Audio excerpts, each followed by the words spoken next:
You're imagining things. He didn't say it once. He said it often, calmly, casually, like it was obvious, like whatever I felt wasn't real. And for a while, I believed him.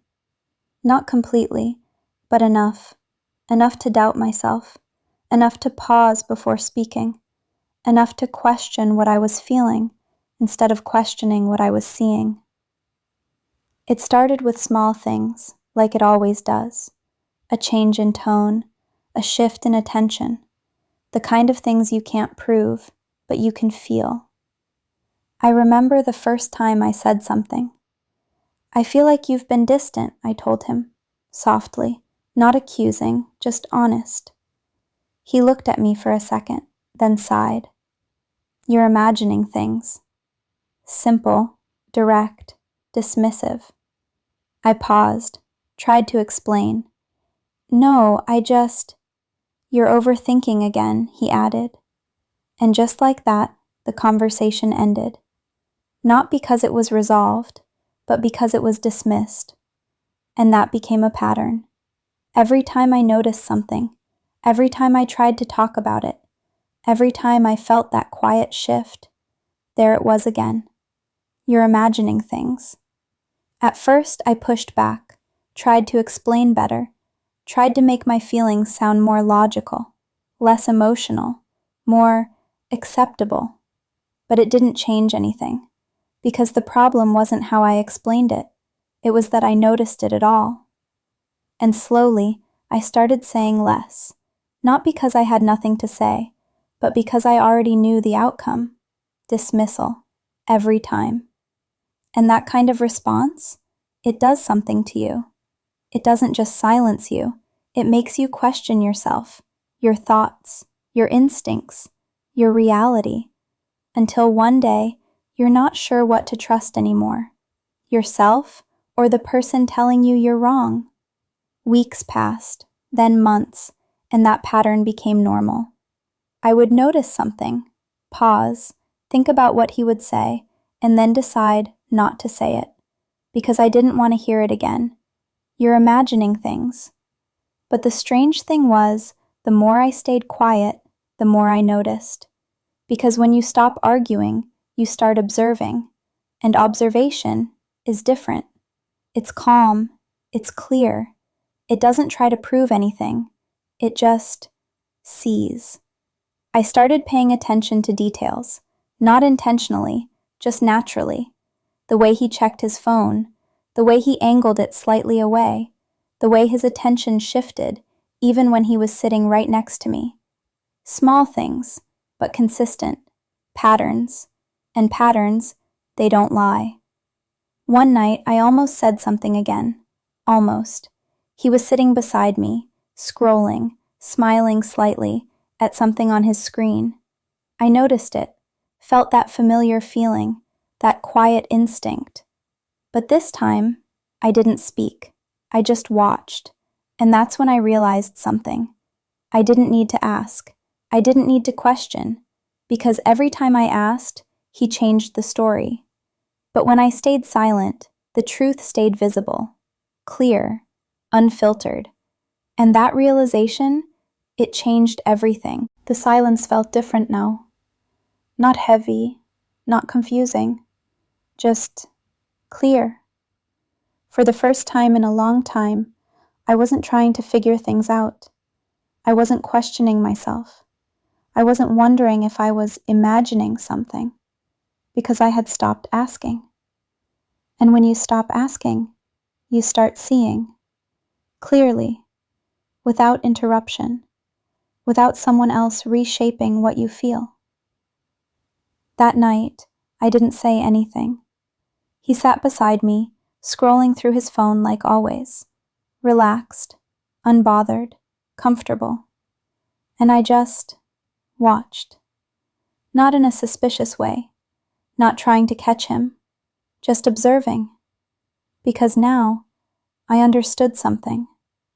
When you stop reacting, people stop hiding as carefully.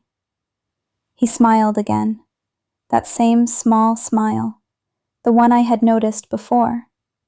But this time, I didn't ignore it. I followed it. Not physically, just mentally. I let myself notice everything. The timing, the pauses, the way his attention shifted completely, even when I was right there. And suddenly, it all made sense. Not in pieces, as a whole. The next morning, nothing changed. At least, not on the surface. He woke up the same way, checked his phone the same way, moved through the morning like everything was normal. But something had changed, inside me. Because I wasn't looking for reassurance anymore. I wasn't waiting for him to prove me wrong. I was just watching. And when you watch without needing answers, you start seeing patterns you missed before. Later that day, something small happened, but it was enough. His phone buzzed. He was in the other room.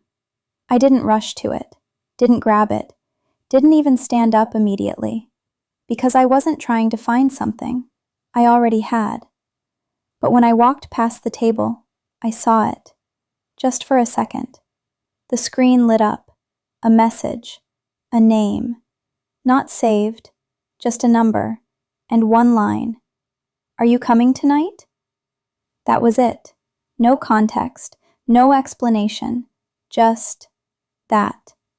And strangely, it didn't shock me. It didn't hurt the way I thought it would.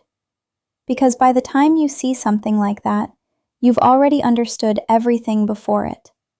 I kept walking, didn't stop, didn't pick up the phone, because I didn't need to. I had already seen enough. And that's when I realized something important. Proof doesn't come first. Clarity does. By the time you find proof, you already know the truth. That evening, when he came back into the room, everything looked the same. But I wasn't the same. "Everything okay?" he asked. I looked at him. Really looked. And for the first time, I wasn't searching for anything. I wasn't trying to believe him. I was just seeing him. "Yes," I said. And I meant it, because I was okay. Not because everything was fine, but because everything was clear. He nodded, went back to his phone, and I let him, because I wasn't trying to stop anything anymore. I wasn't trying to fix anything. I wasn't trying to understand something that had already shown itself. I was just done questioning.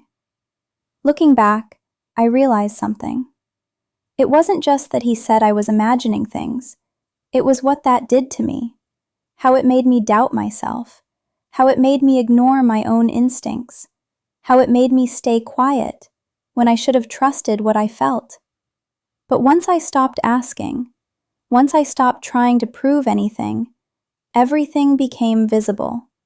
Because truth doesn't hide well when you're not interrupting it with doubt.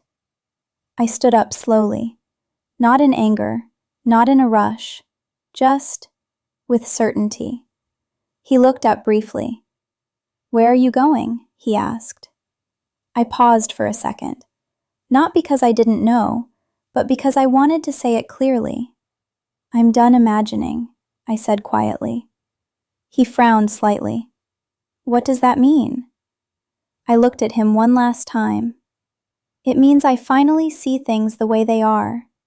Silence, because there was nothing to argue with, no emotion to dismiss, no question to twist, just clarity. And clarity, it doesn't need validation. It stands on its own. I picked up my bag, walked past him slowly, not dramatic, not rushed, just certain. Because once you trust what you see, you stop staying where you were made to doubt yourself. And that realization, it changes everything.